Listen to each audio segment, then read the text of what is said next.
When I'm looking to buy a custom mechanical keyboard, there are 3 things I prioritize above all else. Number 1, acoustics, number 2, typing feel, and number 3, aesthetics. If a keyboard looks awesome but types like shit, I'll definitely throw it out without a second thought. And having built the Mr. Suit recently, this Vertex angle right here is up for a tough match. But why do I bring up Mr. Suit? The first group buy for Mr. Suit happened in September of 2021, while the international group buy of the angle ran 3 months later in January 2022. The suit is priced upwards of $390 and the angle is priced upwards of $399. The Mr. Suit provides a premium unboxing experience, so does the angle. Mr. Suit has a gorgeous hidden inner weight design, so does the angle. Mr. Suit has flex cut PCB and plates. Well, what do you know, so does the angle. Mr. Suit was very much typed, and they share so many similarities. Coincidence? But there's one key difference that I thoroughly hate, making the angle worse off than Mr. Suit. I'll come back to that later. So you might think that the Vertex angle is chasing Mr. Suit's hype, but the devil is in the details.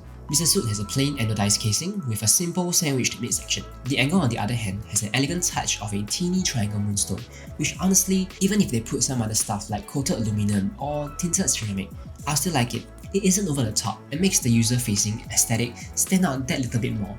The coating is also that of the signature matrix labs, and the starry black that I have is absolutely gorgeous.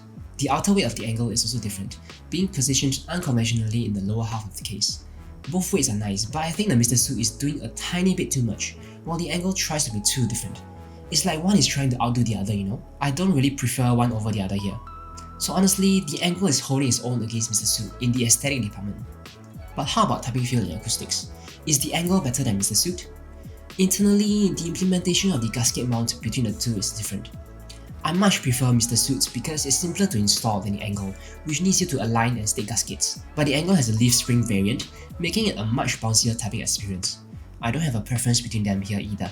But wait, acoustics, though most times subjective, it can oftentimes be objectively worse. After completing the build process of the angle, the board is noticeably pingy. Some keys when typed on hard enough, like this backspace, will emit a pinging sound. Now ping is objectively bad. There are mods to get rid of this ping, like the foam they provided, but in my eyes, mods should only be used to tune the acoustics to your liking. Do you like less reverb? Try tape mod. Do you want a deeper sound? Try another switch. There's a difference between a mod to tune sound and a mod that is absolutely necessary and forced on you. The Keychron needing force break mod to remove ping is also objectively bad, but the keyboard is way less than half the price of this angle, fully built. The Vertex angle needing foam to remove ping is also objectively bad, and adding foam gives it a foamy sound signature, which may or may not be what you're looking for. Secondly, remember I said earlier how I hated the one similarity they had? Take a listen at this typing.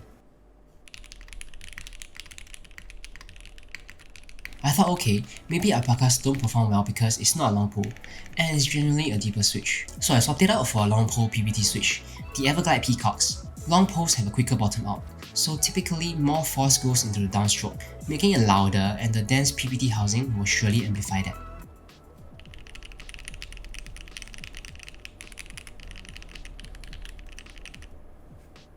It still sounds muted in the alphas, right?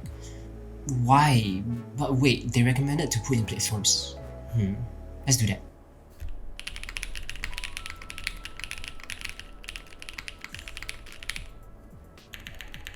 Wait, what? There's so much difference. The keyboard sounds very muted and thin in its unmodded state. You see that I even used long pole switches too. The conclusion that I came to was that these flex cuts horribly attenuate the vibrations from each keystroke. So in the regions where there are no flex cuts, the attenuation is less significant, like in the periphery of the keyboard. Not every keyboard needs flex cuts, and even worse, a thinner PCB. If you are going to fill up the whole board with foam just to make it sound decent anyway, the amount of flex is going to be reduced regardless. So why not just stick with normal plates or at least a normal thickness PCB? So what did I do to salvage this keyboard without using foam? Get rid of all the flex cuts using a ton of tape. I used thick gaffer tape for mine, and here's how it sounds. No foams, so no foamy sound signature. No ping, and most importantly, much louder than before.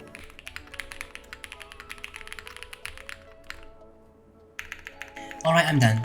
If you like this video, maybe check out the one where I built a beautiful mode sonnet for my wife. See ya!